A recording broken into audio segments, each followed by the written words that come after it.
The African sun pressed heavily on the golden savanna, its rays shimmering over the rippling sea of grass. Acacia trees stood like ancient watchmen, their canopies casting scattered shadows across the land. In the distance, a solitary figure moved slow, deliberate, limping. Kyle, once the monarch of the plains, had ruled with unmatched strength. His mane, now streaked with gray, still rippled in the warm breeze. Scars crisscrossed his flanks, each one a chapter in a life of survival. But age had caught up to him, a stiff leg, cloudy eyes. The fire remained, but the fuel was nearly gone. He paused beside a dust-blown termite mound, nostrils flaring. His breathing was shallow. He had not hunted in days, yet something deeper than hunger kept him moving. As the wind shifted, memory came. Years ago, another heat, slick morning. A cry had drifted across the plains, not the cry of a cub or a bird. No, something more human. Beneath a fever tree, tangled in the cruel bite of a wire snare, a young silverback gorilla whimpered. His arms were bloodied, his movements feeble. Kyle had approached, then younger, stronger, commanding. Vultures had already gathered, eager for the slow death to finish its course. But the lion did not feed. He roared once, a warning. The vultures scattered, and for hours Kyle lay beside the broken gorilla, a silent sentinel in the dust, until finally a rumble of tires. Rangers arrived. They cut the wire, lifted the barely breathing primate. By then Kyle was gone. That morning, in blood and silence, a bond was formed, one beyond language, one the wild would never forget. Now, in the twilight of his strength, Kale found himself drawn back into the rhythm of the hunt. A herd of buffalo grazed near the riverbank, and the pride had encircled them with patient calculation.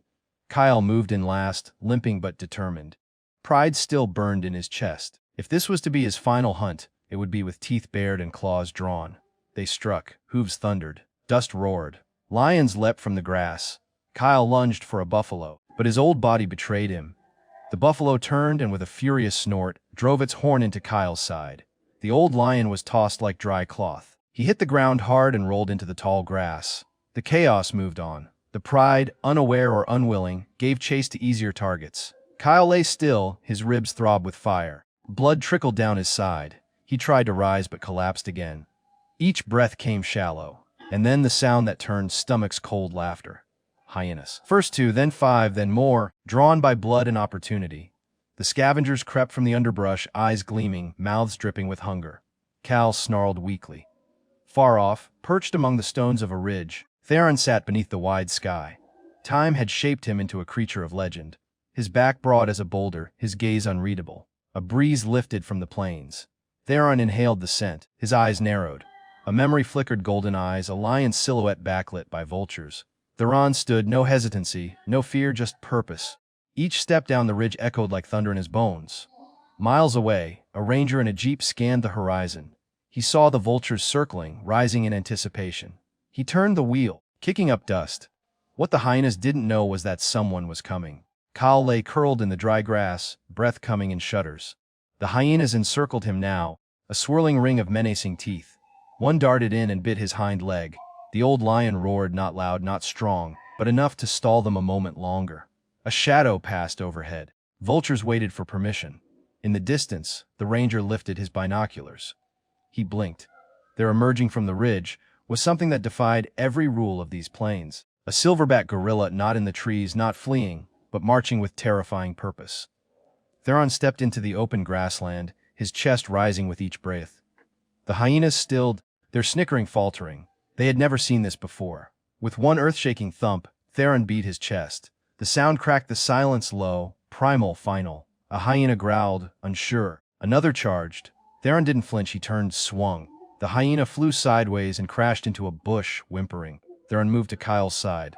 The lion lifted one eye, the pain in his body overridden by something deeper: recognition.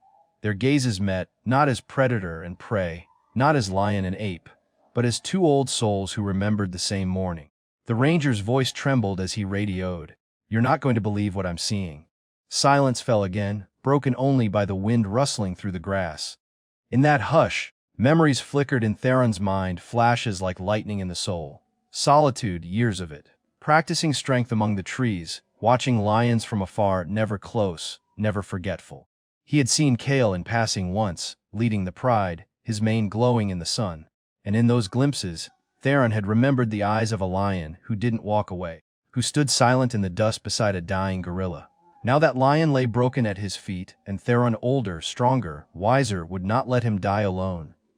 The hyenas circled tighter now. 8 of them, emboldened by the smell of blood and the size of their pack, they flanked both sides. One darted forward, teeth bared. Theron turned and met it mid-air, catching it by the scruff with one hand. He lifted the snarling beast like a sack of feathers and hurled it against a tree. It did not rise again. Another hyena lunged and sank its teeth into Theron's arm. With a grunt, Theron clapped his hands together like thunder. The hyena was crushed between his forearms, yelping as it fled with a shattered jaw. Birds erupted from the grass in startled panic. Kel still didn't move, not beyond the slow rise and fall of his side. But his ears twitched. Theron stood over him like a fortress, unshaken. The hyenas hissed and spat, but something in their predator instincts faltered. They had never known fear like this, not from a creature without claws, without fangs, just fists and an oath that would not bend. Then Theron roared, not the roar of a lion, but deeper, ancient. It echoed across the plains like the bellow of a mountain waking, and the hyenas broke. One by one, they turned and slunk away, vanishing into the brush, their laughter silenced. From the trail, the ranger's jeep creaked to a halt. The man stepped out, rifle in hand, but he did not raise it. He stood stunned. Before him was a tableau no camera could ever truly capture.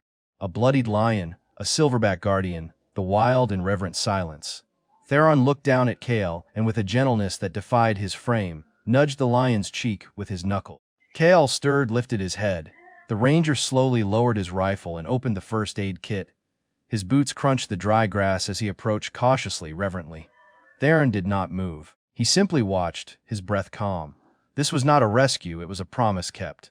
The ranger knelt beside Kale, careful and deliberate. He pressed gauze to the wound, whispering words the lion could never understand, but that somehow made the moment easier to bear. Kale growled once, low, uncertain, then relaxed under the gentle hands. Theron stood a few feet away, watching, a silent sentinel. And then, without ceremony or sound, he turned and began to walk back across the plains, back to the ridge, back to the trees. The ranger looked up and watched him go, dust curling around his ankles, light glinting off his broad back. He whispered to no one, whatever that was, he meant to keep this one alive. Time passed. Later that week, at a different dawn, Kyle limped into the clearing where his pride rested. They rose, not as challengers, but in quiet recognition. He lay among them, no longer king, but no longer alone, and somewhere deep in the tall grass, unseen by all but the wind, a figure watched, then disappeared. Days later, the ranger returned to the ridge. He parked the jeep and stepped into the light. There, in the dust near a fever tree, he found 2 impressions side by side, one paw print, one massive footprint. Side by side, he knelt and took a photo because the wild forgets nothing, especially oaths carved in silence.